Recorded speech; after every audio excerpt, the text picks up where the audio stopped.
This is the I Read Comic Books podcast. I am your host, Mike Rappin.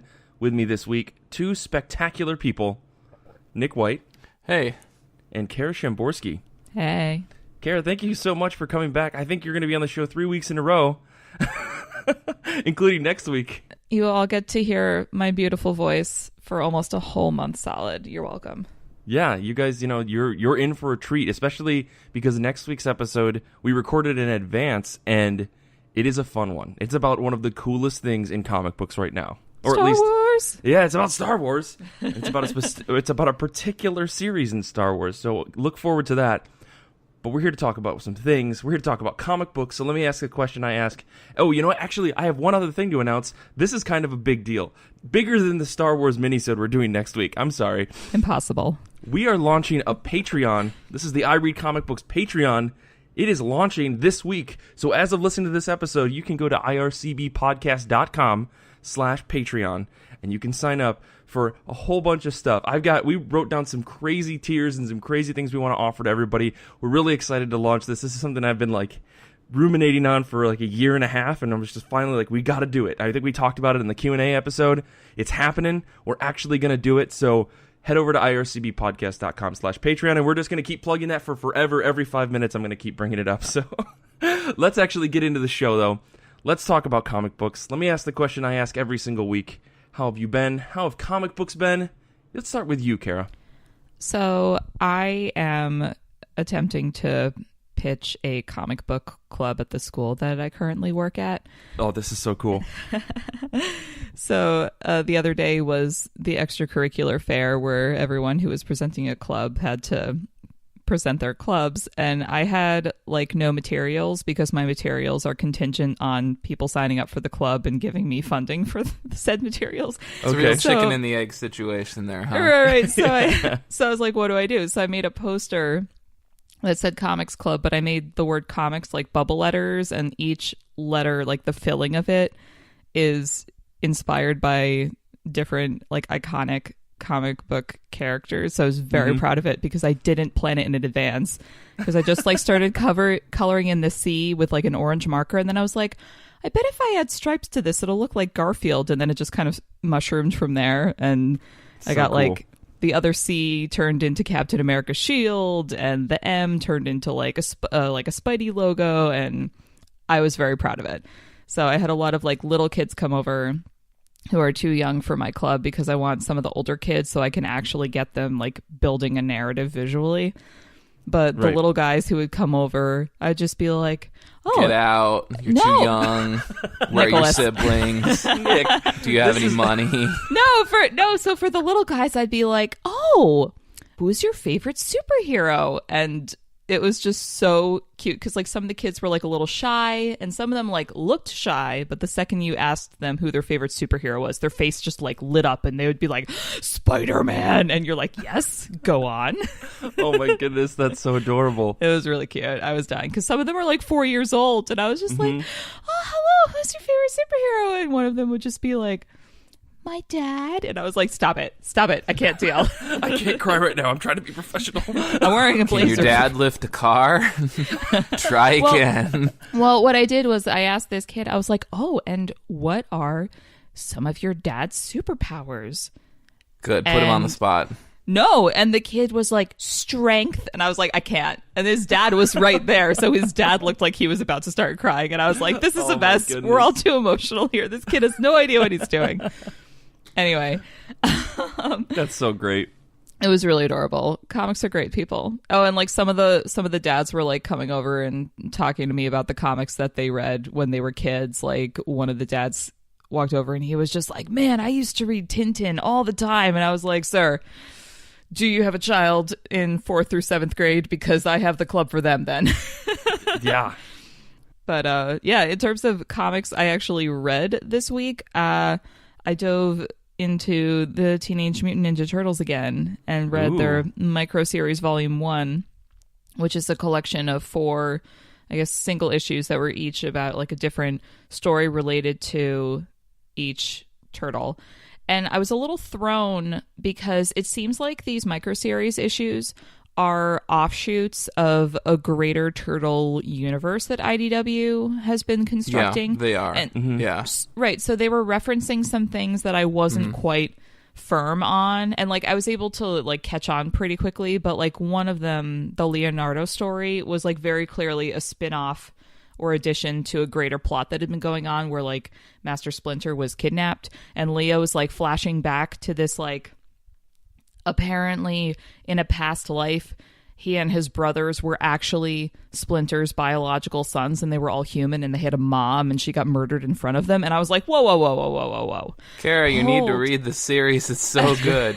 I'll send you the roadmap. It's a very complicated reading order. Okay, yes, send me that roadmap, but also, what the hell? Like, what is happening? Good. It's so good. Nick, I'm expecting lighthearted turtle fun, and it's like, No. my mother was murdered. I was like, is this fucking Batman? Like, what is this? It's really sad. But the other thing that messed me up was there is like the Raphael story is like he and Casey Jones are patrolling in Casey's neck of the woods or city, and they run across this girl, but she's an Arctic fox, and she's running. Halifax, and I was like, I think. wait, whoa. Yeah. And so he, like, within a few panels of meeting her, Raph's like, okay, well, I'll take you home because I think my dad and brothers will be able to help you out, even though I'm, like, grumpy with them because I'm always grumpy with them. And then he, like, blindfolds her and hoists her over his shoulder and starts, like, running off into the night. And like a few panels later, it turns out that like the situation is not what he thought it was. But like just from that moment, I'm like, Raph, I know you're not a complete asshole, but why is your first instinct to this strange girl who has been running from people who've been actively pursuing her, I'm going to blindfold you and take you to an undisclosed location? If I'm that girl, I'm freaking out. So I hope that his realization a few panels later is him being like, oh, she gave into that a little too easily. But then I remember like these turtles are good turtles. These are good boys. But they don't actually have a lot of interaction with people beyond April and Casey. So like I understand if they're not totally socially like fluent. As far as they know, the only people that exist that aren't Casey and April are Shredder. And so, like, everyone is evil to them. I'm just like, boys. And then, like, oh, man, I really liked the Michelangelo story because he accidentally becomes involved in a heist at essentially a Halloween version of the Met Gala. And, Yeah. And he, like, rolls in because he's just like, I'm totally in costume. And I'm like, oh, you precious baby. And I ended up really liking this because of the way he handled the situation, and also because there was a girl who was part of the heist and like dressed in kind of like a Catwoman vibe, and towards the end of the story she reveals that her name is Kara, and I was like, what's up, girl? So and like the Donnie story was really cute because it was about him like connecting with a fellow nerd in like a high stakes situation, and I was just like, Donnie, yes. So anyway, I have a lot of feelings about the turtles, and this micro series satisfied them. That's good. I mean, I've always wanted to try. I know, Nick, you've been diving deep into the Teenage Mutant Ninja Turtle stuff. I've been putting it off. I have the first couple of volumes. I just need to sit down and actually read them. I'm currently in the middle of a Transformers binge, and I can only do one major licensed property at a time. Oh, Mike, so, I'm looking at a tote bag full of Transformers comics right now, and I was like, do I want to really dive into this for this week's show? No, let's do a really easily digestible TMNT dive. Yeah, good thinking. Good thought. Oh, man. Nick, how have you been? How have comic books been for you? Yeah, things have been good. It's been raining a lot over here, which is totally fine. For those of you who aren't aware, for the last 2 to 3 months, Michigan has pretty much been on fire, more or less. It's just been crazy drought conditions. So you really shouldn't say that with Kara on the line. I mean, yeah. She's in California. Yeah, dude, come on. We aren't literally on fire. This is think as of your close audience. As we are Michigan literally gets on to, fire. Yeah, exactly. Yeah. Just know that it's bad as far as Michigan goes for sure. But I have been getting some reading done. I did recently read Shadow Man #3, which had some great artwork from Adam Polina. And I also read The Wildstorm #15, which that book continues to be amazing. Really, really great. If you haven't read it, you need to read it. But the book I want to talk about is The Quantum Age #1. This is written by Jeff Lemire. For those not aware, he is currently writing 80% of the current comic books market. I think Charles Soule got a little bit tired, and Jeff was like, "That's all right. You take a break. Scale it back to maybe only 20 books, and I'll take the lion's share." And Charles was like, "Oh, thank God." So it's Jeff, and it's with Wilfredo Torres on art, Dave Stewart on colors, Nate Picos on letters. For those unaware, The Quantum Age is not, I don't know if I'd say it's a follow-up. I guess I'd call it a spin-off of Black Hammer. This is the third follow-up to Black Hammer, following Sherlock Frankenstein, Dr. Starr and the Kingdom of Lost Tomorrows, and I don't know if you want to call I classify Age of Doom as more or less just Black Hammer continued. So it's the third.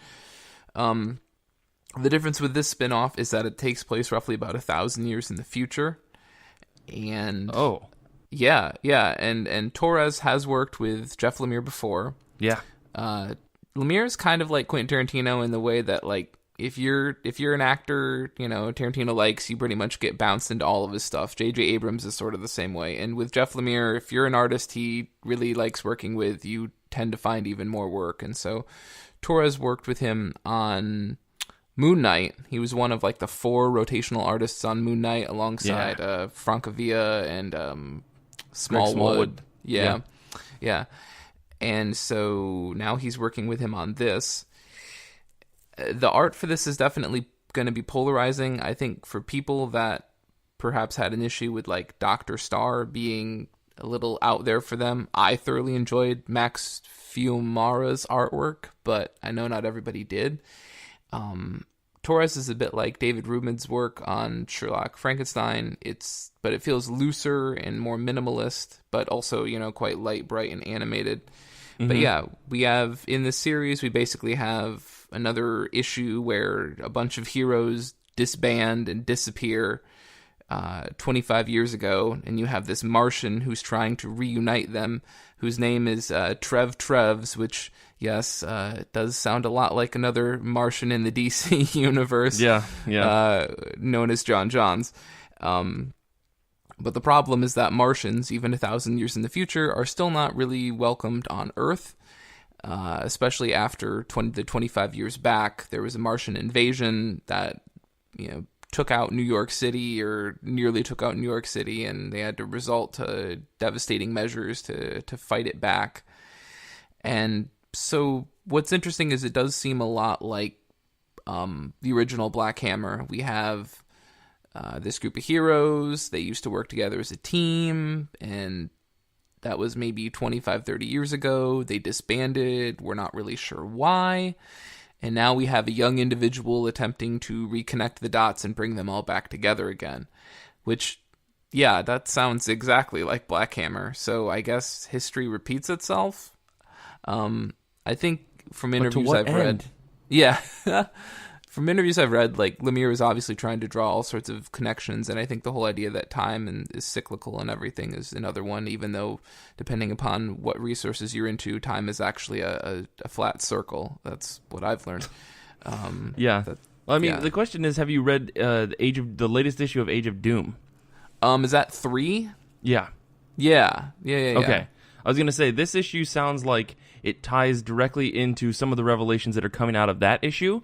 And the fact that this issue, The Quantum Age #1, came out before that, kind of makes you feel like Lemire was trying to lay a little bit of foreshadowing in another comic book.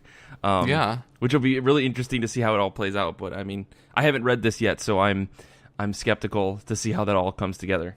Yeah, the interplay is happening in very subtle and unexpected ways. Obviously, it's a book 1,000 years in the future. You can only do so much with that.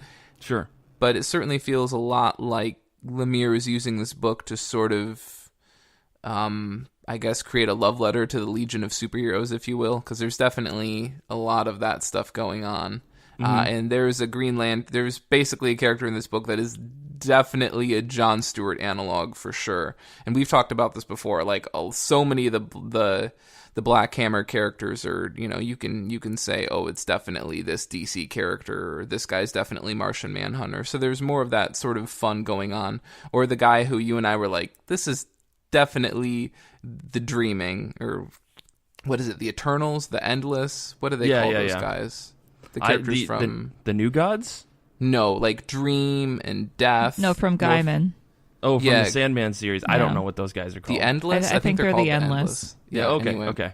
Yeah. It's a lot of fun. Again, I do want to point out the art is a bit polarizing. It's kind of loose. The line work is a little interesting.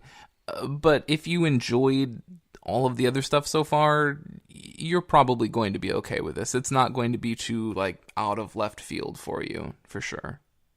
Gotcha.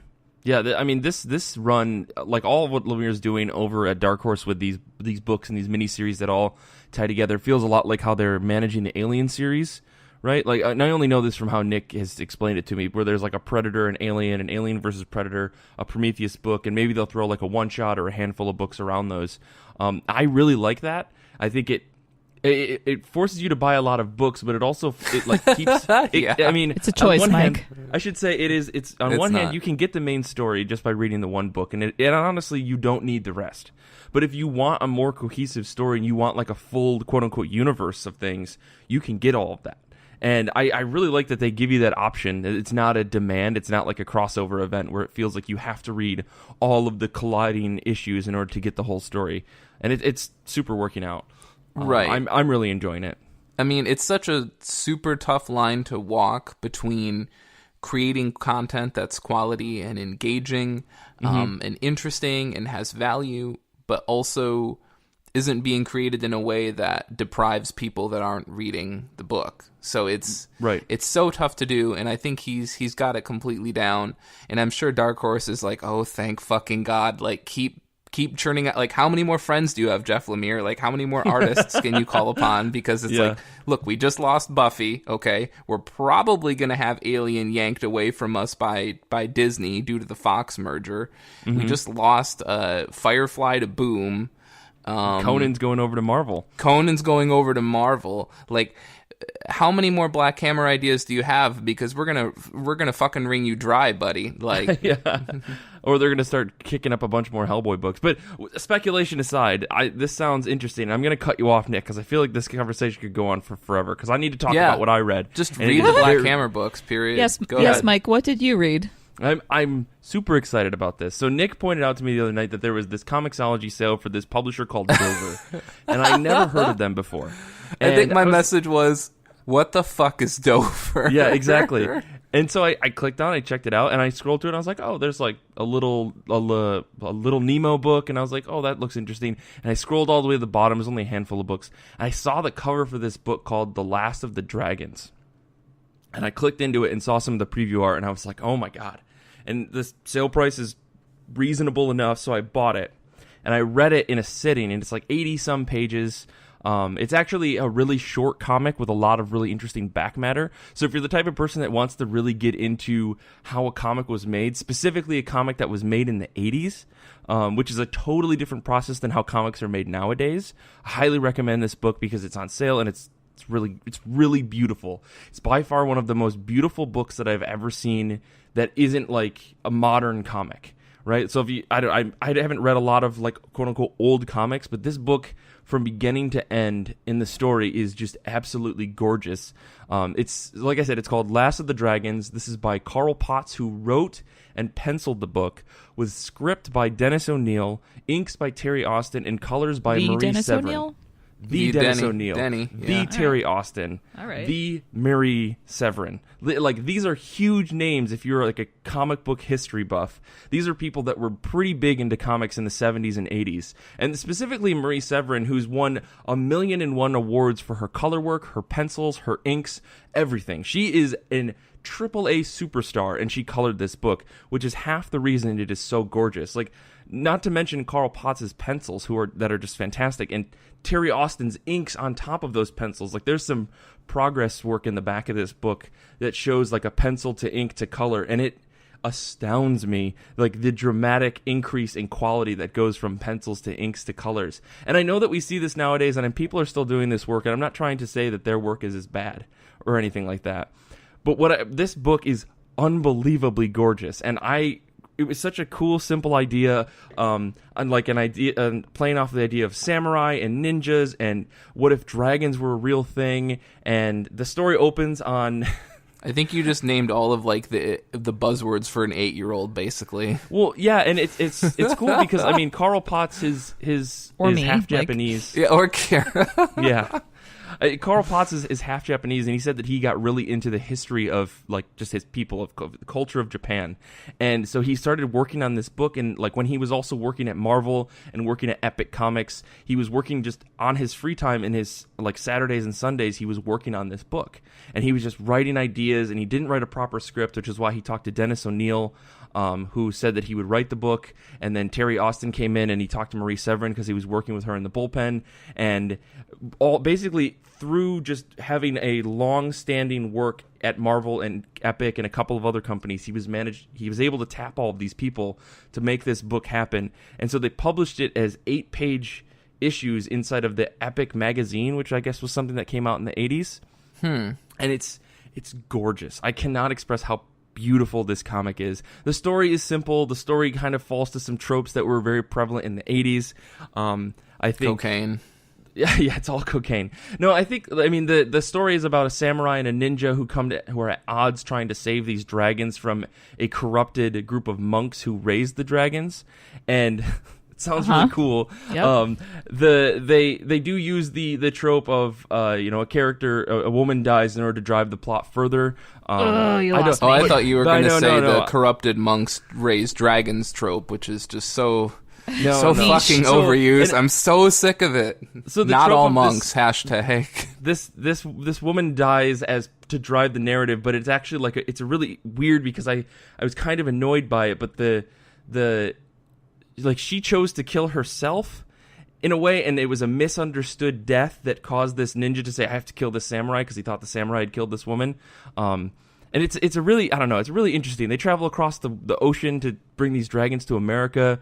It's all over the place. And it's definitely apparent that Carl Potts wanted to draw a lot of Japan. He wanted to draw a lot of Northwestern America. Like he has a deep love for some of these nature scenes of places that you probably wouldn't have seen the nature of nowadays because like if it's in the 18th century. I don't know. I was blown away by this book. Like the story isn't necessarily great, but because it's very simple. But I think that the art itself sells this book in such a way. I was just jaw dropping. Like every page when they did big splashes or 2-page, like 1 2-page spread or 2 2-page spreads, I just couldn't believe how gorgeous it was. So if you get a chance, maybe check this book out. I don't know. I mean, the story may throw you off a little bit, but I honestly think that the art makes up for it just being simple. So yeah, that's what I read. Yeah, sorry, I didn't mean to like completely kill it for you, Kara. I promise. Like the art is very beautiful. I can maybe let you borrow my copy or something. It was such a good pitch, and then all of a sudden it was like, the one thing that I'm just so annoyed by. Yeah, totally understandable. I do like the idea of beautiful art, though. Yeah, I mean, I'll find some screenshots and maybe I'll post 1 or 2 of them in the show notes for people to look at. Thank you. But yeah, let's move on. Let's talk about what we're excited for this upcoming week. Comic books are dropping on August 29th, 2018. What are you both excited for this week? Let's start with you, Nick. Well, we got to fit a Valiant book in here somewhere, so here Somehow. we go.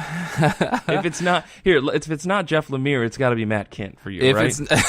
There's the other governing rule. Yeah, exactly. Yeah. Here's the other man writing all of the comic books out there. So this is Harbinger Wars 2, number 4. It's written by Matt Kint. It's drawn by Tomas Giorello and Renato Guedes, with colors by Diego Rodriguez. And I think Rodriguez only colors Giorello's work because Renato Guedes uses a painting style, so he's obviously doing his own color work. So Gotcha. Intricacies aside, this is the second to last issue for Harbinger Wars number 2, with Harbinger Wars 2 Aftermath number 1. These names just keep getting more ridiculous, being the final one next month. I read the second and third issues in this series just a day or two ago, and I gotta admit, these are some of the fastest reads of any Matt Kindt books I've ever read, which is not a bad thing. But for anyone who's ever read Matt Kindt books, you usually know that it's time to sit down, get some noise-canceling headphones, set aside a block of like 45 minutes, and get ready to really pay attention to things. So anyone who's read like Department H, especially, or Mind Management, knows that Kindt stuff tends to get a little deep. Also, major appreciation to Matt Kindt throwing in a line where Ninjak says something like, I guess this guy didn't have the appropriate level of mind management, so I loved that. He did the that thing. aside. So for those unaware, this is Valiant's big summer blockbuster event of this summer, obviously. And it does ring a little true when compared to Civil War. We're going to force everybody to line up, get dragged into something. They're going to be forced to take sides on an issue, and then everyone's going to punch everyone else in the face until they decide that it really wasn't worth fighting over, and or someone else is pulling the strings. Comic books. Comic books. That being said, I will say what has really impressed me with this is that frequently when you have all of the characters in a universe being forced to pick one side or another on some issue, sometimes there's some real creative, I guess, ideological shoehorning going on in terms of, oh, this guy believes that, and you're kind of like, really? Because, like, this guy seems a little too nuanced to be taking a side on this black or white issue, or I don't really know how you reach a point where so-and-so believes this, you know what I mean? And within the second and third issues, I've found that, like, there are characters that are starting to change their mind on things and aren't really maybe initially believing what we thought they believed. There's one character in particular, I don't want to spoil anything, but there's one that I had a real problem with where I was like, you should not be siding this way in this book. And he's changing his mind, which I guess is something you can do. Peter Parker, let's talk about Civil War 1. Peter Parker switched sides halfway through. Okay. Did he? Well, I mean, yeah. He's a teenager. He's not going to be able to make up his mind. He's in his Isn't he mid-20s. like 30s or something? Yeah, he's like in his 20s or 30s. Like, come on, Nick. Yeah. Sorry, I don't even pay attention to Spider-Man. That aside, what else? I will say I don't really know if we technically needed two separate artists. Each draws one of the two main plot lines going on, one largely following Harbinger characters and one largely following like Exo Manowar and Bloodshot. And I don't really think we needed Guedes doing this book. Honestly, I think Giarello would have been fine. It does offer a nice sort of easy cue to signal when you're switching from one artist to the other. I'm sorry, from switching from one plot line to the other. But I think Giarello honestly could have handled this book. Giarello is obviously more of an action-oriented artist, I would say. But both plot lines are so action-heavy that I don't know why they did it. Like, Giarello has had no problem doing month-to-month books up to this point, so I just... Could this be because of the whole, there was originally supposed to be a side-by-side book running, and then they ended up just making the one book after the DMG, like, takeover that essentially caused that, what's his name, Walt Simonson to walk out? Oh, not you walk mean out, when, but like, he left the company? Eric Hessier was... Or Eric Hessier, sorry. I don't know, told Walt to leave and Simonson. everything. That's like the Thor I don't know what I'm talking it's about. It's possible that this has something to do with that. I don't know. Like I said, like, I'm sure part of it was just to help free up Giarello, but he usually doesn't have problems doing monthly book deadlines. So, Gotcha. Yeah. Other than that, I can't wait to see where this goes. I think there are going to be some real severe repercussions following this event that we're probably going to see in such books as Livewire and the new Bloodshot book that we're getting in the upcoming months. I'm so excited for that Livewire book. Oh my God, the new Livewire book. What is that? Is that Vita Ayala and Raul Allen and Patricia Martin on art? Oh man. Yeah, that's going to be... Cannot wait for that book so much. Me too. What about you, Kara? What have you... what's your pick? Beyonders #1 from Aftershock. Ooh. Okay. Yeah. Paul Jenkins, Wesley St. Clair, and Marshall Dillon are the creative team. And so I actually read, instead of just like the straight up solicit, a more in-depth article about this that was like the full pitch and a like small interview with the creators. And after reading that article, I'm like, give me this book now, because the premise is the Library of Alexandria was burned down to suppress information, and the Beyonders is a secret society that protects the remnants of the Library of Alexandria to protect it from further harm. And the book The Beyonders is like a treasure hunty kind of vibe. Like, I'm getting a National Treasure / Indiana Jones vibe, but there's a real life treasure / scavenger hunt in the pages of the book that readers can actually like follow along and try to solve the clues. And the creative team / Aftershock are offering up actual real prizes for people who like solve the mysteries in the pages. What? Yeah.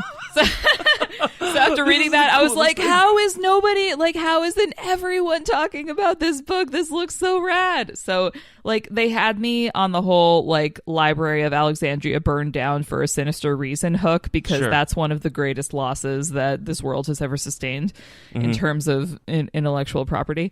But some of us don't feel that strongly about libraries, but I mean, I guess for some people that's... Nick... You, sir, are not a Ravenclaw. Look, they didn't let me have a card either, okay? So... The Library of Alexandria. Anyway, so... They were like, we heard about those $35 fines. Oh, my God. Kara, continue. Thank you. So, like, the Library of Alexandria hook was good enough for me, but then they were like, a treasure hunt through our pages. And I was like, give me this book immediately. Thank you.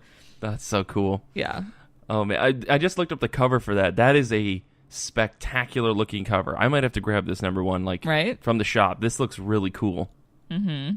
And the treasure hunt thing just sounds cool. Yeah, the treasure hunt thing sounds cool too. And I'm just like, you know what? This looks like a book with potential. Bring it on.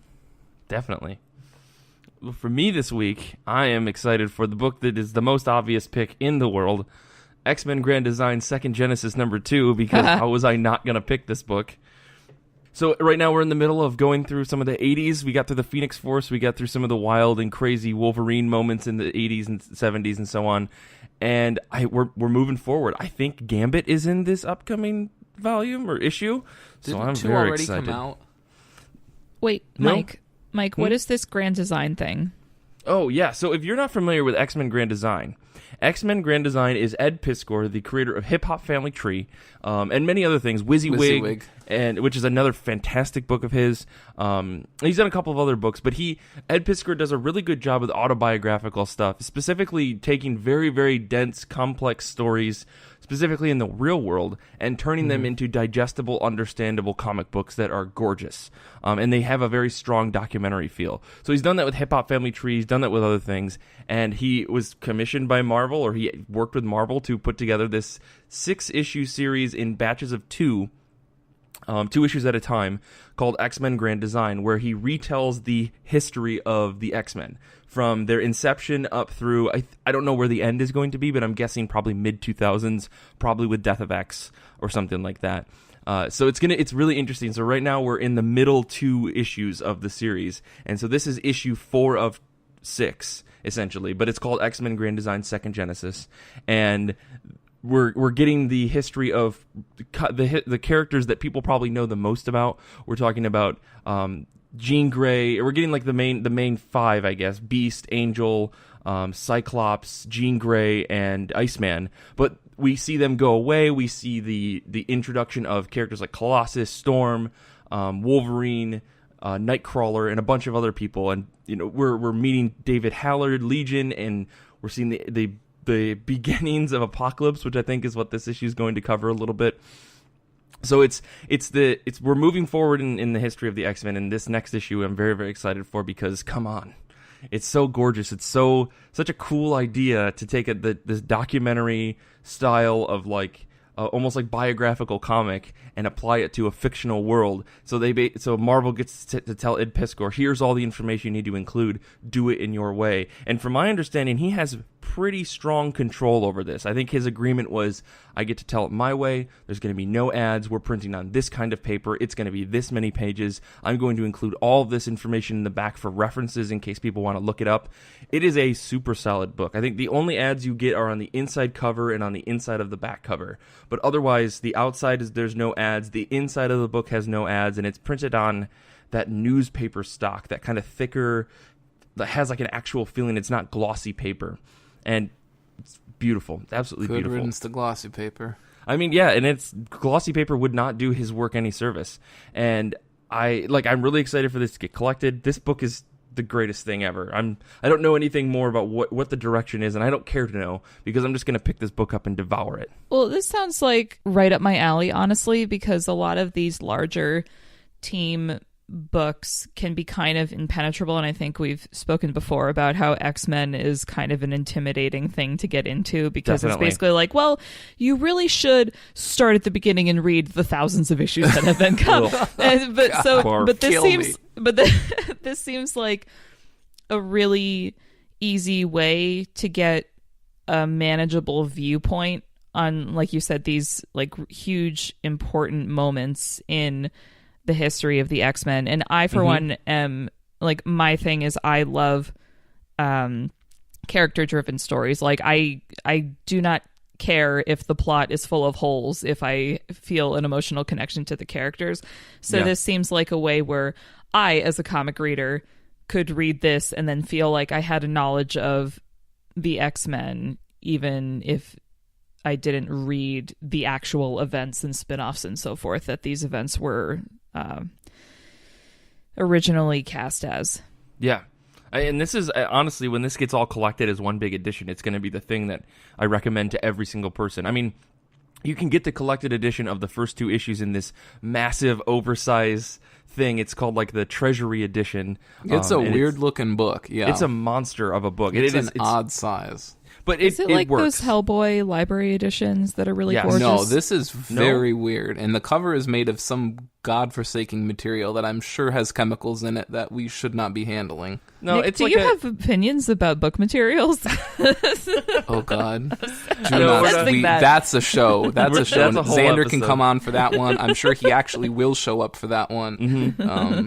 But yeah, it's good. And Kara, I think if you can find this at the library, I highly recommend it, just to get like a really solid ground base of X-Men. Because I think once you read all of Grand Design, when it all eventually comes out, I think if you gave that to someone, you'd be like, all right, you're going to need 3 to 6 hours to read this, because these things are dense. Like, it takes me easily an hour to read a single issue of this, because it's so compact with Because Mike keeps getting too excited and has to like step away to grab like a paper bag because he's hyperventilating. Yes. Yeah. No, it's very good. I will say that. But we have to stop talking about this, because I'm going to go on about this forever. So we're going to take a quick break, and when we come back, we're going to talk about our Goodreads Book of the Month. So we'll be back in a second.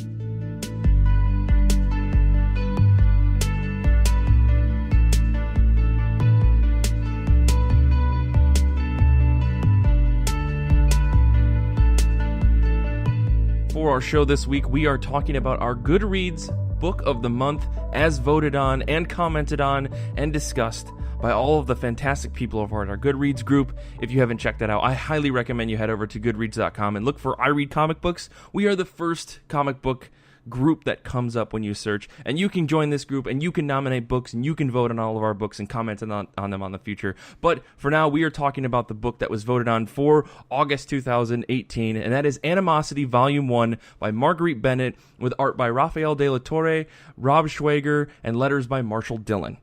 And before we start, full spoilers for Animosity Volume 1. This is Animosity issues number 1 through 4, as well as Animosity The Rise number 1, which is by Marguerite Bennett, Juan Doe, and letters by Marshall Dillon as well. So let's get into it. What did you guys think of this collected edition about animals who woke up? I guess the premise of this book is wild. Animals start to talk and start killing everybody, right? Well, that's sure, Mike. That's a kind of a superficial interpretation of it. Yeah, Exactly, they don't kill everybody. They just true. They become sentient. Yeah. And which begs a whole lot of questions, but I mean, there's a lot of things. I mean, this is a really fast-paced book, so I won't go into it. Kara, continue, please. Okay. So first of all, I really enjoy most of Marguerite Bennett's work, if only because I feel like her writing style is similar to my writing style. Like when I am writing down like dreams that I've had or like any kind of fiction stuff, I tend to be like really intense, and like I feel like Marguerite Bennett writes with this intensity and kind of like there are like legendary mythical undertones to a lot of her work.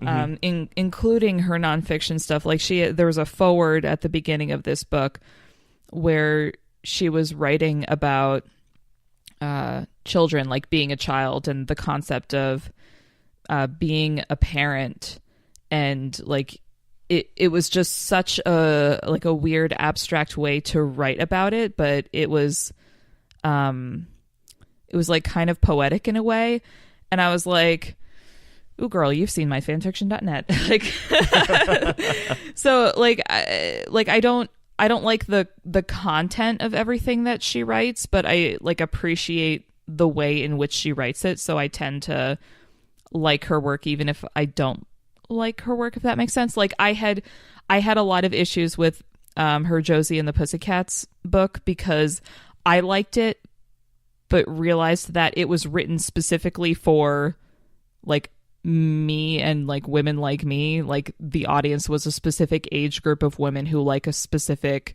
subset of pop culture and comic book references. Gotcha. And I was like, while reading it, I was like, if you are not like me or like people exactly like me, like you are not getting anything out of this book because it's so dense with references. And that was like kind of the end of her she did a Angela book at Marvel a few years ago, and that was the same thing. It was like Angela, Queen of Hell, and it all kind of like seemed like it was falling apart towards the end, because instead of like keeping with the plot and like again that like underlying current of like this lyrical mysticism in her writing worked so well for Angela, Queen of Hell, but then at the end it all kind of like felt like it was falling apart because she was like breaking the fourth wall all over the place and adding in all these pop culture references, and I was like, girl, I mean, this only works for you. The end of that book was kind of big middle finger, wasn't it? Yeah, and it was just like that's what seems to happen with a lot of her work. So going into Animosity and really knowing nothing about it except that she was writing it, and knowing that it was just the first volume, so I wouldn't get to see like the end like you do for some of her shorter work, I was just kind of like, okay, all right, here's the build-up, but do I really want to be in for the full ride knowing where it's probably going to go based on all of her past works? Like, okay, is this also going to deteriorate into just like this mishmash of references that are really interesting for the people who understand them, but really off-putting for the people who don't? So this is like, she's definitely a creator where you either really like her work or you are just super frustrated with her because she's talking about things that you don't know about. Interesting. That's I guess I haven't read enough of her work to be able to say that. I think I read this and I can't think of anything else off the top of my head. So maybe I'm biased, and I really enjoyed this book, but it has a lot of like very progressive just pieces of storytelling, like culturally progressive like pieces that are scattered all around that. And I was like, okay, Aftershock, like this is the first Aftershock book that I picked up, and I thought, okay, well, this is like the first foot that they're putting forward, saying like, we're not going to beat around the bush, we're going to talk about progressive themes, and we're going to talk about a lot of stuff. And I think like the Animosity's The Wake, like the thing that wakes up all these animals, is like a point in the direction of how are we living in this world. It's like a big environmental thing. But I've talked enough. I mean, Nick, what are your thoughts on this book? Just to get us started, and then we can dive into the various pieces of it. Sure. Oh boy. Well, I mean, right out of the gate, I gotta say that my overall impression of Marguerite Bennett has not really been stellar. I'll just briefly sum this up. Her first work was for DC. She did the Batman Annual #2. It's probably one of the worst things I've ever read. Honestly, she wasted Wes Craig's artwork, and I don't like anybody wasting, Wes Craig's artwork. So that's why I don't like him on Deadly Class right now. But we won't get into that. Okay. I quit Batgirl before she got on that. I read her one shot of Talon, didn't really enjoy it. When she finally came back around at DC for Commodity Challenge number 7, one of the worst issues of the bunch, honestly. LOL, anachronistic, out-of-place internet humor. I don't need it all the time. It doesn't work all the time. I don't need fourth wall breaking all the time. But about this like book, though. Kara said, like eventually she resorts to this sense of humor that frequently breaks the tone of whatever is going on because it's this one thing that she knows how to do. And some people, I guess, have like no threshold for like LOL so random, but some of us do. Well, that's what I was saying with like, you either really like her work or you're very frustrated by it because she's speaking to a very specific audience. Yeah. That does tend to be like very looped in on like. Well, I mean, it's not something where I don't understand these things. No. The problem is that I do, and I don't need any more of it. And that's understandable too. Like she's definitely it's part of the like overarching conversation of like we're at this wonderful place with not just comics but a lot of media where you can have a niche voice speaking to a niche audience, and because we've spent so much time in pop culture like having to deal with these like broader generic like this will be moderately pleasing to the largest group of people possible. And now we're shifting to where people can find like TV shows and movies and comics that speak directly to them that didn't exist before. But that just means that, you know, you're never going to please everybody. So it's just like, what do you like? And like, what is good versus like, can you appreciate something for what it is while still recognizing that you are not the audience? And I felt like her work is a really great example of that. Like, can you appreciate her work even if you're not the targeted audience, or is it like still just frustrating? And for like Animosity, while reading it like right away, I was like, I recognize your tone. I recognize what you're doing here. She does a lot of like interesting angles, I feel like, with her point of view on certain topics, especially with like her more indie stuff like this and insects. I'm like, this is not something I would have thought of, but now I'm reading along with it. So see, I never checked out that book Insects, but go ahead, Nick. And yeah, I do want to be clear. Like I said, my exposure to her has been fairly limited. The publishers I tend to read, again, most people know Dark Horse, Valiant, DC. She has done very little work for, or not a lot of work recently. And I realize that a lot of people say that her better work or her best work, or at least the majority of her work, has frequently been done at Marvel or Aftershock. And so, of course, I haven't had a lot of exposure to that stuff. I think the concept of the book is interesting. I think it obviously brings up and unearths and upends a whole bunch of societal issues, obviously morality issues. There's a lot to work with, which of course I think is a double-edged sword, because not only does it give her this huge, massive, like literally infinite playground of implications and ramifications, but it also puts the burden and onus on her to be answering all of those questions. And so I was finding throughout the book that I was having a lot of issues with certain things, and of course trying to not get too upset about them, because it's a question of like, is this a question you haven't answered? Is this a question you haven't thought of answering? Or is this something you're answering down the line? So I don't want to get too upset about it now, because maybe you're going to deal with it later. Like, a lot of these animals are talking, right? Yeah. But they don't have voice boxes. Oh my goodness. How do you talk with... You're physically incapable. Sure. I think for a book that is maybe based very heavily in reality, there is a disconnect that can happen, and that you can read a book where animals do talk, and if it's a Marvel or it's a DC book or a Dark Horse book or something, you kind of just go with it because you're like, oh, it's a comic book. Exactly. But if you think of something like The Autumnlands, Tooth and Claw, right? That book is all about animals talking, right? The Kurt Busiek book that was coming out for a while, that book is all about animals talking, and they're anthropomorphized a little bit, but on the whole, they are still their animal components, and yet they talk, and we don't question it. So I think we have to skip over that idea of how real is this book, because the fact that animals quote unquote woke up is a suspension of disbelief we have to hold on to in order to make the logical journey of this book continue. Even though this book has implied that while being grounded in the real world, that scientists have somehow devised this. Well, and this kind of harkens back to the thing that you were talking about before. You ask a lot of questions. You say, okay, Margaret, you created a world that has all these implications, and I need you to answer all of them. I think the bigger thing to recognize is that she can't answer all of them in the first 4 issues of the book, because that would destroy the whole plot.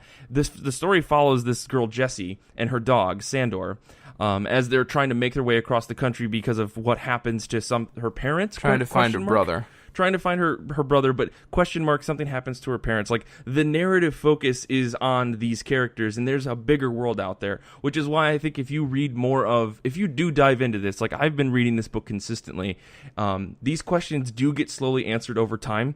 And right. in the sister series of this book, The Wake, and The Rise, and there's another one, I think there's like 3 other little side books that aren't necessary in order to follow the plot of Animosity, but there are the Animosity, The Rise, Animosity, I think The World, Animosity, The Wake, or something, and those books start to answer those questions. That's all I'm saying. Yeah, it's not a bad thing. The fact that this book is generating all of these questions and compelling the reader to ask how all these things are going to be addressed, that's not a bad thing. That's actually a good thing. It's just, sometimes a little bit frustrating for the reader, because you're waiting to see whether or not it's actually a plot hole or not. You know what? Sure. So when I was reading this, so animals are sentient now, and this was a jarring introduction because we're pretty much brought into the story right as that happens, and almost immediately we're confronted with this overwhelming violence of the animals essentially rising up against humans and killing. There's just so much seeming like indiscriminate killing happening, and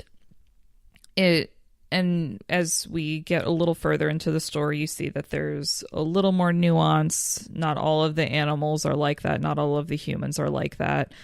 And I just feel like there was just so much violence that was what was off-putting to me. Totally. Because I felt like there were more, like there were like one of the moments of Sandor explaining like his love for this girl, like she's not his master, but he's gonna like protect her. And I just felt like there's just so many people who have very positive relationships with their pets and the animals that they live around that I can't, like, it was hard for me to wrap my head around like all of the animals would want all of the humans to die.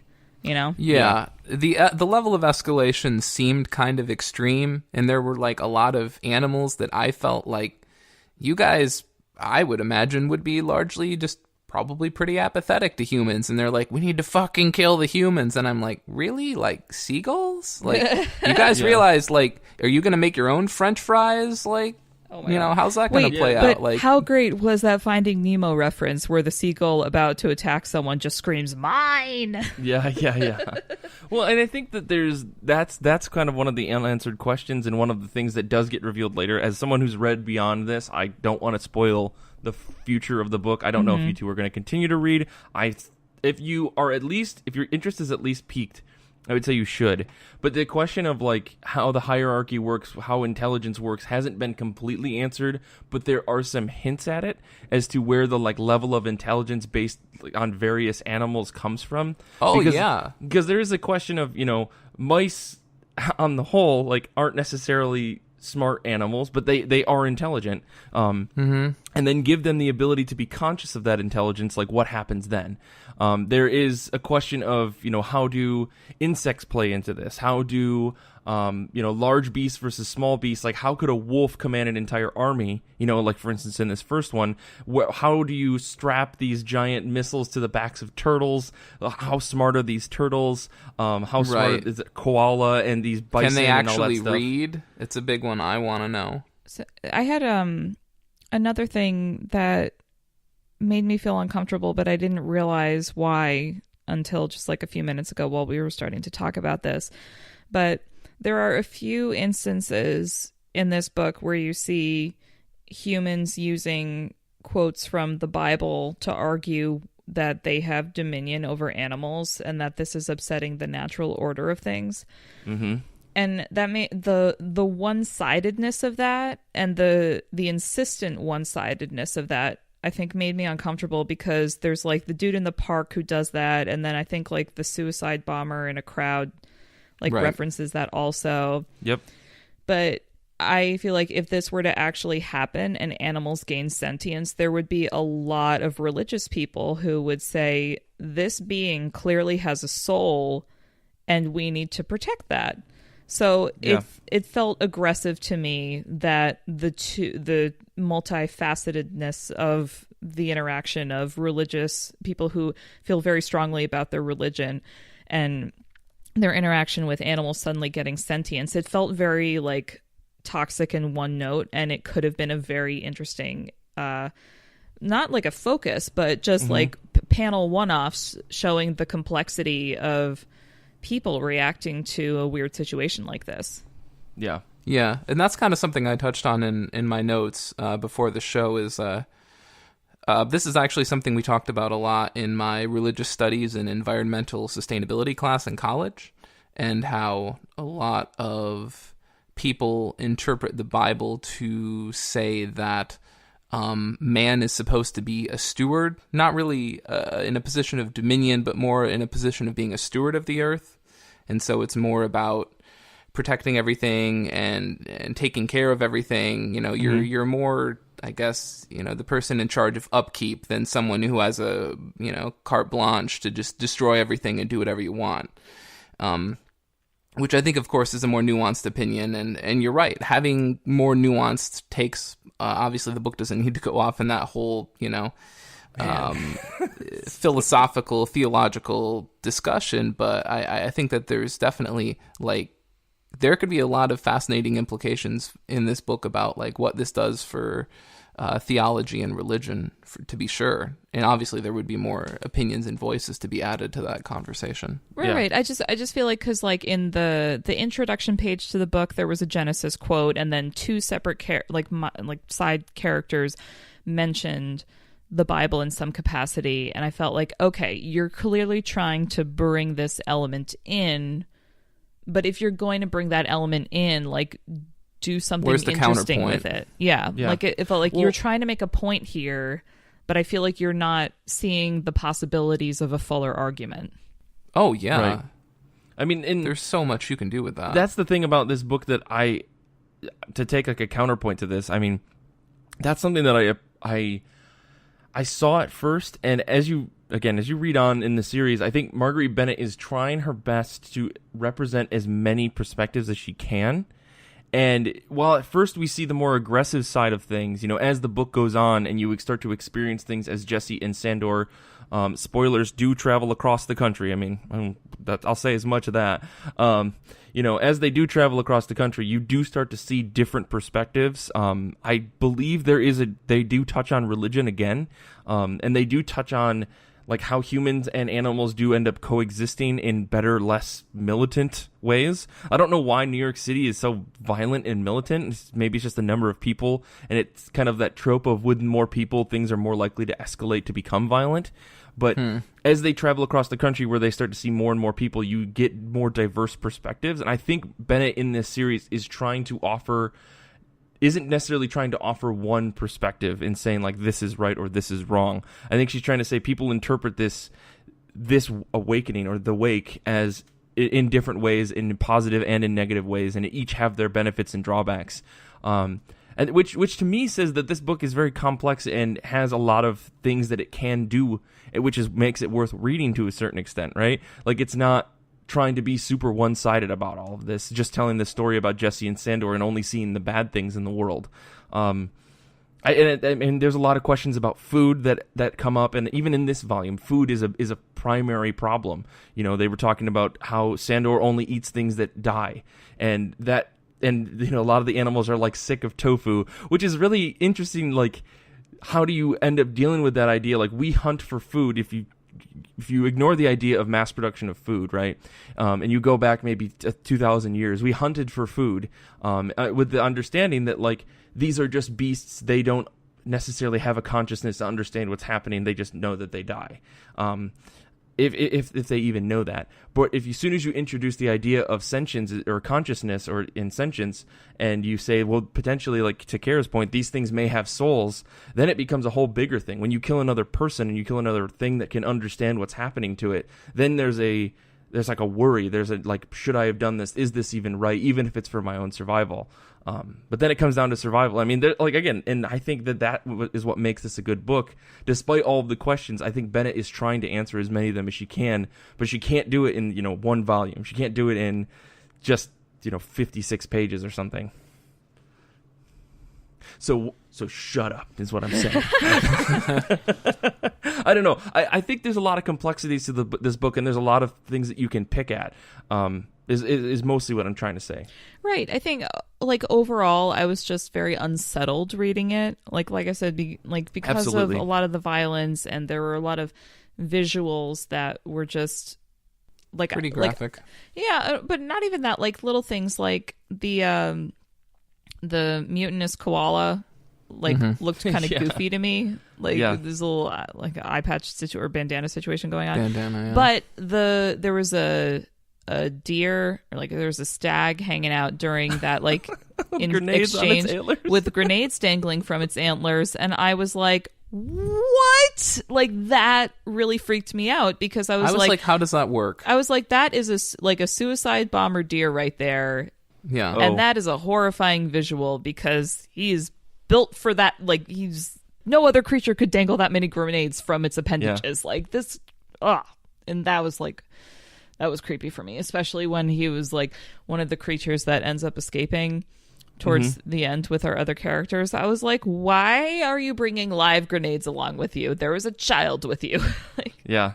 There's a lot of really interesting things that happen beyond this volume. I know I keep talking about beyond the volume. I really shouldn't, because I think what happens in this book is a sampling of the initial violence you can see in a massive change, right? Like, when there's this big of a population, trying to institute any kind of change is huge, and you're going to get a lot of people that disagree, and a lot of people with a lot of strong opposing opinions. And I think that is highlighted, while very graphically, I think that's highlighted really well, where people start to sanction off different areas, owning territories. Even in the city of New York, there's this open market thing that just kind of harkens back to the idea of New York in general. But even then, it's still like with this cloud of violence over it, of like, at any moment, these animals could rise up and try to kill all the humans, even though humans have guns. And we start to see the beginning of that, which is what Sandor wants to get away from. Right. And I see your point about, the series continues and it goes more into these things and provides more nuance. But I'm looking at this like, okay, this is the first, 4 issues of this book. And if I had been like getting these issues monthly, I probably wouldn't have continued after the first couple months, because it's just not, like, this book is not for me. Totally. And I don't think I would have wanted to put in that investment of maybe these questions will get answered. I think after the initial issue or two, I would have been like, not for me. Thank you, Marguerite Bennett. I like a lot of your work, but this one is not mine. Gotcha. So overall then, for this book, I mean, we read the first 4 volumes of Animosity, and then we got to see this issue, The Rise. Just like it's a one-shot in the book, but it is a mini-series that continues on beyond the normal Animosity series. How did you guys feel about this alternate perspective on what happened? I believe it was in Chicago. How did you guys feel about that? Wasn't that following the actual veterinarian from the very beginning of Animosity? Oh, what was it in New York? Oh no, they were talking about Chicago. My apologies. They were in San Francisco. Yeah. Sorry. Yeah, it's the vet from San Fran, which would be her brother, right?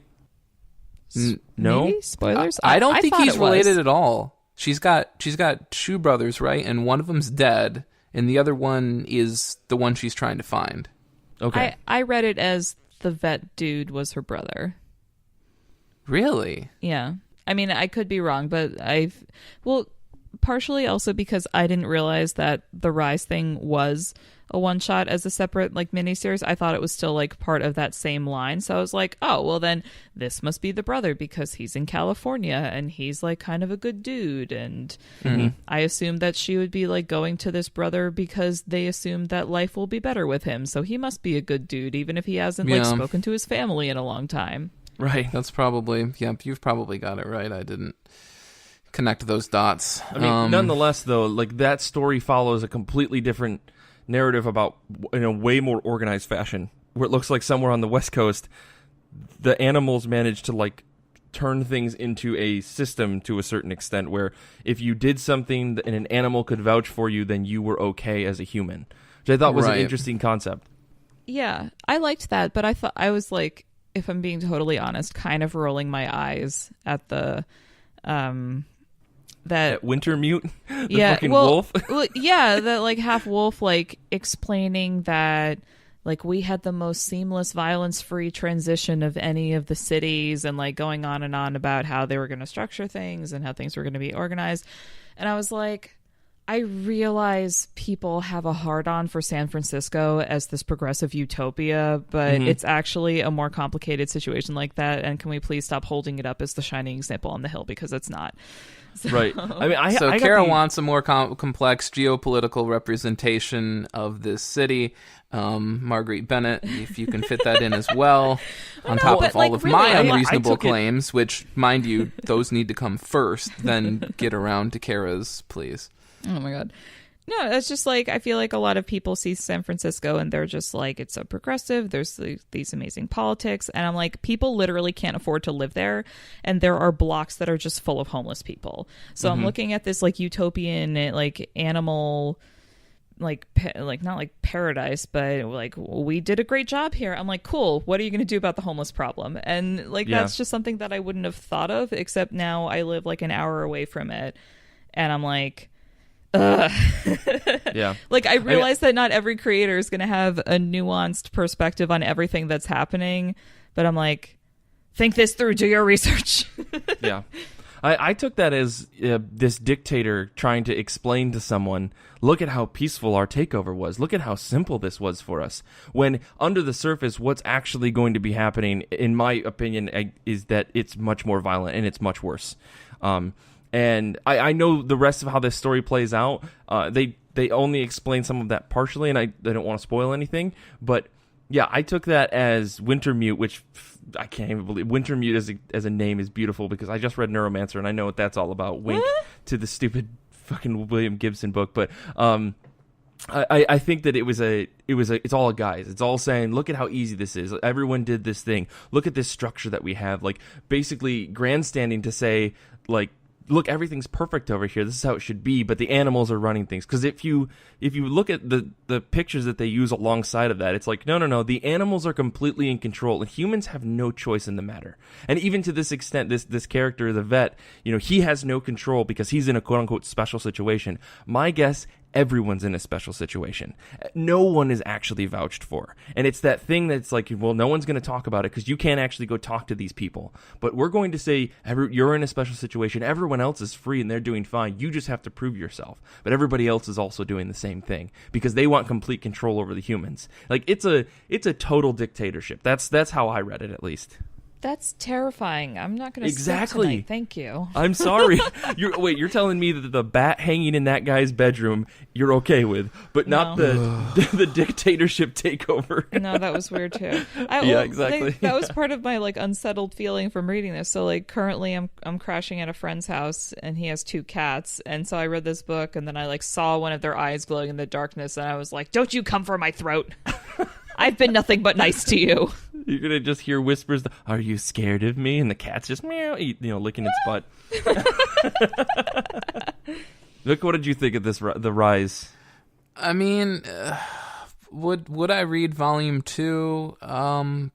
Maybe if it's on sale. I think we haven't really talked about de LaTorre's art, which honestly, for someone that I've never heard of before, for someone who I think this was his first quote unquote, and I guess this word is kind of loaded, but like professional work, because I think up to this point he was only doing Brazilian comics. only, whatever. Professional American work then. Professional, big, major American market. Yeah, Sure. yeah. I was pretty impressed. I thought it was pretty good. I thought it was a style that was pretty able and capable to really tread the line between graphic violence and serious, dangerous perils and drama, alongside, you know, a koala that looks like he's part of like some revolutionary, you know, a militia or something like that, which I guess in a way he sort of is.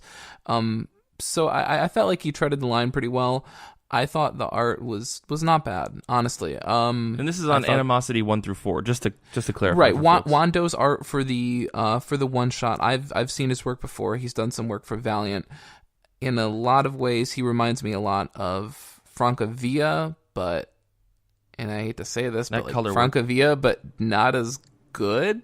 So, well, it was like a more cartoony style, kind of, which was like almost reminiscent of the character shapes of, I hate to say it, but Powerpuff Girls. Like the veterinarian looked a lot like no, the he professor. did. He looked like yeah, dude, totally. He did look like No, I completely agree with that. Totally. No, I thoroughly enjoyed the artwork. I thought that was pretty good.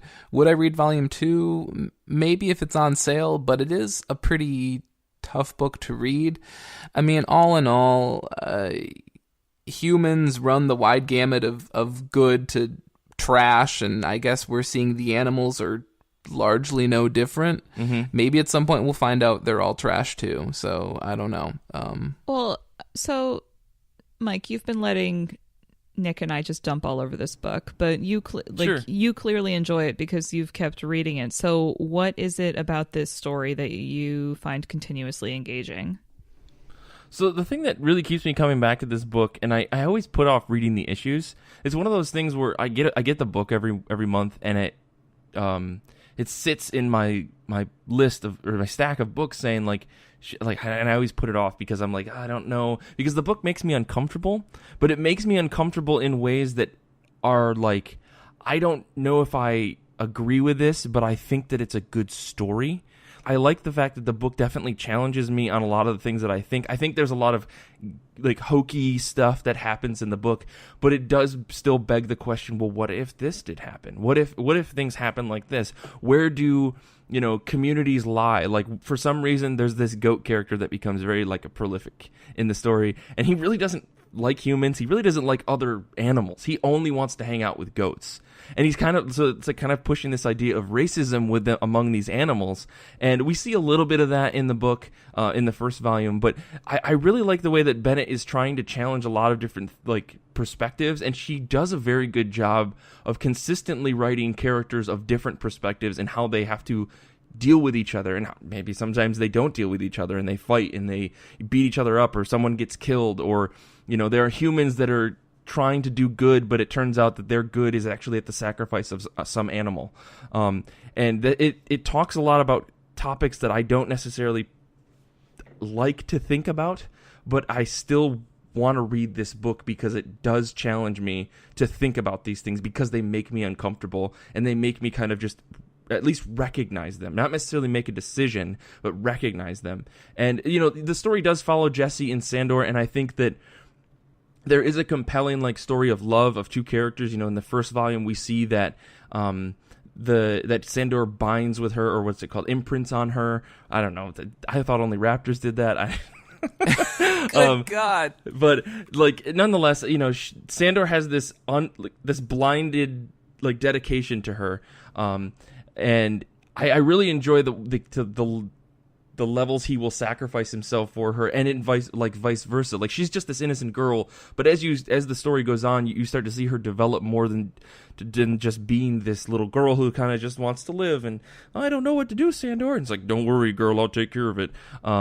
And she starts to make decisions for herself. We do meet more characters, and it's like, as the story goes on, every time I feel like I want to drop off, Bennett introduces something to the book that I go, whoa, I guess I need to check out the next issue, and it stays on my pull list. This first volume, I said, like, my simple notes were, holy smokes, I can't believe how fast-paced the first arc of this book is. I read through the first 4 issues very quickly. And it's not just because I'd already read it, but it is so, like, the first issue by itself is a page turner. Like, I was slamming the keys on my computer, making the page turn because I wanted to keep reading it so much. And I think Bennett is trying to, I think she was trying to establish, like, a lot of forward-thinking things with this, characters that, you know, that represent themselves in, like, a non-binary fashion, characters that don't know who they are and they're still deciding, and everyone's kind of accepting of that. I think that's really cool, and you don't see a lot of that in, like, other mainstream books. But yeah, I don't know. The art is really good. I think De La Torre's art stays consistent. He really loves to draw animals, and he draws them pretty well for the most part.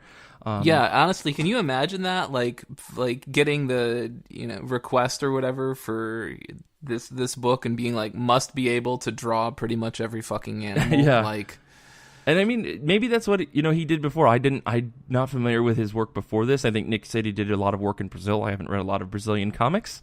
But yeah, I think, like, especially when we start to see who the main cast ends up being, like, by the end of this first volume, we see who, like, what it starts as. And as the main cast, like, kind of settles, you see him drawing a lot of the same animals over and over, but they all have very distinct faces, and even when they're talking to groups of animals, they all seem to have their own personalities, and I really respect that, like, from the artistic perspective. But yeah, I keep coming back to this book because it's challenging, and I think it's a well-crafted book on the whole. Whether or not I necessarily like it all the time, I don't actively dislike it by any means. Sorry, go ahead, Kara. No, I just wanted to say really quickly that I fully enjoyed the fact that the book that I was, like, Animosity, that I read for this discussion, and the book that I read this week in general, which was the Teenage Mutant Ninja Turtles book, are both about, like, kind of sentient animals, but take two very wildly different tracks. Yeah. And I just fully appreciated that difference. Like, Animosity, like, the animals are not sentient, but it's all of them, and everything is chaos, and there's a lot of bloodshed. And then, like, over at TMNT, they're just like, oh, look, another animal that can talk and looks kind of like a human. What's up? I wonder if it likes pizza. It's just like it's just like so chill compared to the intensity of Animosity. And I'm just totally. like, there are so many different ways to portray talking animals. Look at that. Right. Well, I guess we're kind of running out of tape here, so I don't want to keep going on this. But final thoughts on this book. What did you guys? I mean, do you guys think you'll read Volume 2? I know we've kind of talked about what ifs, but was there something in this book that maybe wanted you to read it, or are you dead set on not continuing? I think that for me, it just made me feel too uncomfortable to the point where I wasn't really enjoying it. Like, I appreciated the thought experiment of the what if of it, but not enough to want to continuously subject myself to the uncomfortable feelings associated with it. Gotcha. What about you, Nick? As for me, like we've talked about in the past, how I have some issues with Aftershock in terms of their A, really crazy shipping schedules, and B, just the fact that everything seems to be so expensive all the time. But those things aside, I would consider reading book 2, if only because I think for me, in the end, there were things that I enjoyed with this book, but I think the jury is still out on, like, I need to see more of it to sort of address some of my issues and concerns with it.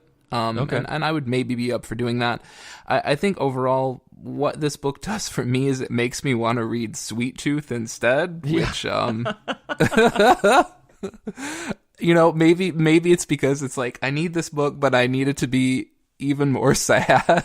Right. Sweet Tooth, if you don't know, is a Jeff Lemire book that is just, it's very gorgeous. It's very sad. It will break your heart. I literally cried my eyes out in the last 2 panels or pages of that book. It is so deeply sad.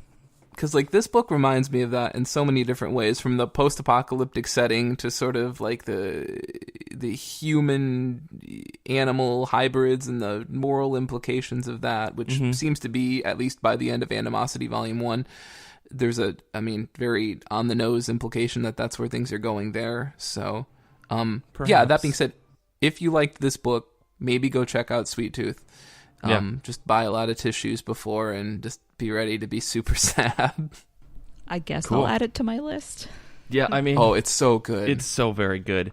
If you like Jeff Lemire, I should add this. It is also drawn by Jeff Lemire, so I know some people maybe don't like his own style, but that is a thing going on.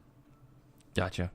Well, I kept reading, and I enjoyed it, but I already said that. So, unfortunately, we didn't have any quotes from our Goodreads. We had people commenting, but no one said okay to air. So a lot of people did read this book. I think there were a lot of reviews on Goodreads about it. So go check out our Goodreads thread about this. That'll be in the show notes. And you can read some other people's reviews as well as some of the comments from the people on the group, or IRCB group. But thank you guys for doing this episode. If you want to get in touch with us and talk to us about animals and talk to us about other sad comic books or maybe happy comic books, because this book was such a downer in a lot of ways, reach out to us on Twitter. You can talk to Kara at Kara SZam. You can talk to Nick at Death Star Plans. You can talk to me at Mike Rappin. And you can talk to the show at IRCB Podcast, where we retweet stuff and post polls sometimes.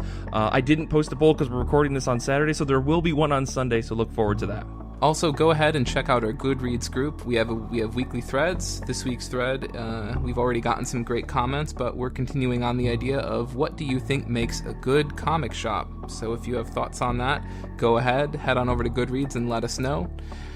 Also, go ahead and check out our website, ircbpodcast.com. We have a pronunciation guide for creators. And we also have merch, if that's something that you're interested in. And a zine. Two zines. Two zines. Rate and subscribe for our podcast, please. That will equal more listeners and higher rankings. And you can email us at ircb@destroythecyb.org. That is destroy the cyborg, but with a dot before the org. Infinity Shred does all the music for our show. They're the best band in the universe. If you listen to their music, you will travel across galaxies through your ear holes. Xander, he's a good friend. He also edits the show. Just plain and simple. Great guy. I want to say thank you to Kara and Nick for being on the show. Thank you to you, the listener, for checking out our show and buying our zine and talking to us online. We really appreciate it. We're so excited. Make sure you check out our Patreon. I'm going to plug it one more time. ircbpodcast.com/Patreon. And until next time, may your beans be cool and your business as well. What? And What, Mike? I don't know. Signing off this show is always tough. I don't know what to do. I mean, what's up? You need your own version of Stay Classy, San Diego. Yeah, exactly.